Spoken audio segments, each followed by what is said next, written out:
Greetings, welcome back to the channel. In this video, we're going to talk about how existentialism can be used to make your D&D games better. We're going to define existential philosophy. We're going to talk about 4 ways in which a D&D game mirrors existential beliefs. And then we're going to talk about 4 tips that you can use starting today to make your games better using existentialist principles. You won't want to miss it. Let's dive in.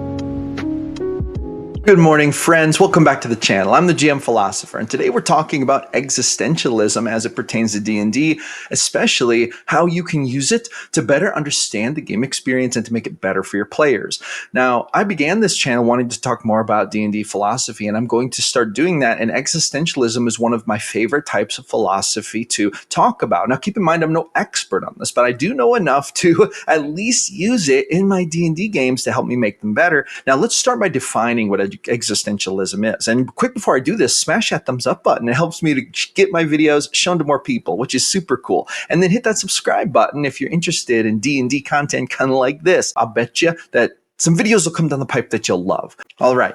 Existentialism is a philosophical movement that emphasizes individual freedom, choice, and responsibility. It explores the human condition, focusing on the meaning of existence, the nature of the self, and the challenges of living authentically in a world that can seem absurd and meaningless. Existentialists argue that people must create their own purpose and values through their actions, as life has no inherent meaning. Key themes include personal freedom, the anxiety of choice, the inevitability of death, and the importance of living a life true to one's self despite external pressures of societal norms. Talk about the existential dread, right? Now, you may or may not be surprised to find that the D&D or TTRPG experience does mirror the existentialist dilemma. And let me talk about 4 ways in which it does this. First of all, player agency and freedom of choice. Just as existentialism emphasizes personal freedom and the responsibility of making choices, D&D allows players to make decisions that can shape their characters' destinies. Players are not bound by a predetermined path. They can choose their actions, alignments, and responses to moral dilemmas, reflecting the existentialist idea of crafting one's own meaning and purpose. In fact, this is almost exclusively found in TTRPGs. There are some video games that attempt to recreate this to a point, but there's always limitation. Whereas when we're creating worlds and games with our human minds, there really isn't much of a limitation, which makes it much more existentialistic. Number 2, confronting the absurd and unpredictable. In D&D, players often face chaotic and unpredictable events, similar to the existentialist notion of the absurdity of life. Characters encounter situations beyond their control, forcing them to adapt and find meaning in a world that doesn't make sense, much like navigating existential uncertainty. Number 3, the creation of personal values and purpose. And to me, this is especially meaningful, not only in real life, but in D&D. Characters in D&D often operate in a morally ambiguous world where they must create their own values and goals. This mirrors existentialism's focus on the individual defining their own purpose as players decide what their characters stand for and what they're willing to fight for, independent of external rules or expectations. This is where really character backstory, alignment, even background can come in to give players not only a past, but a purpose and a future and meaning behind their character's actions. So it's not a random sequence of behavioral events, but rather there is a character and a story arc and a trajectory, and this makes it more believable. And the reason it makes it more believable is because this is really how we live as humans in an existential world. And then we go on to number 4, the inevitability of death and the search for meaning. Here we go with that existential dread again. Death is a constant presence in D&D, reminding players of the fragility of life. Characters face their mortality in every encounter, pushing them to act with urgency and intention. This reflects the existentialist idea that awareness of death can drive people to live more authentically,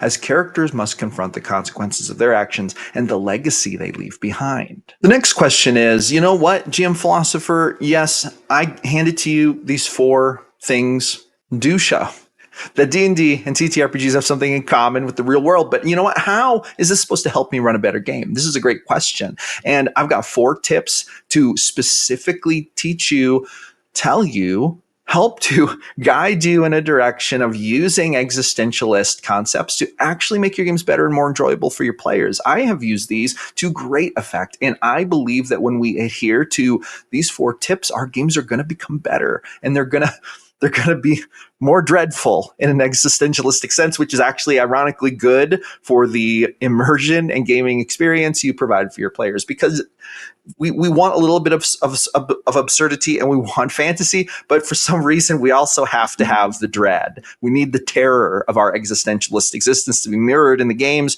There's a therapeutic benefit to this. That's my theory anyway. I believe it's therapeutic. With that being said, let's dive into these 4 tips. Before we dive into them, though, I want to tell you I have a free ebook, Ultimate Plot Randomizer. The link is in the description. If you join my email list, the first email you get will have this free ebook in it, random roll plot arcs, so that not everything is total chaos and randomness. Yes, you can random roll plot arcs, including the hook, the conflict, and the conclusion, and there's even a wild, wacky table to throw stuff in there your players will never see coming. It's awesome. Print it out, put it with your stuff. It's free, and I send out emails every week to my awesome D&D mailing list filled with tips and ideas and more philosophical stuff. You can also join my Discord. We do all kinds of cool stuff in there. It's growing very fast. Lots of people playing D&D games, running D&D games, homebrew and stuff, working together and stuff. Just a super cool time. Come hang out with us. Link is in the description for that as well. Now let's dive into these tips. Tip number 1, emphasize player agency and consequences. Allow players to make significant choices that impact the story and their characters' lives. Avoid railroading or forcing a specific outcome. Instead, present meaningful decisions with real consequences. This empowers players to feel truly in control of their characters' destinies, mirroring the existentialist theme of personal freedom and responsibility. Give them the freedom to develop their own existential terror, please. Agency is everything. Tip number 2, introduce moral ambiguity and complex dilemmas. Create scenarios where there are no clear right or wrong answers, encouraging players to define their own values and navigate moral gray areas. This can lead to richer role-playing as characters grapple with the consequences of their actions and the search for personal meaning, reflecting the existential struggle to find purpose in a complex world.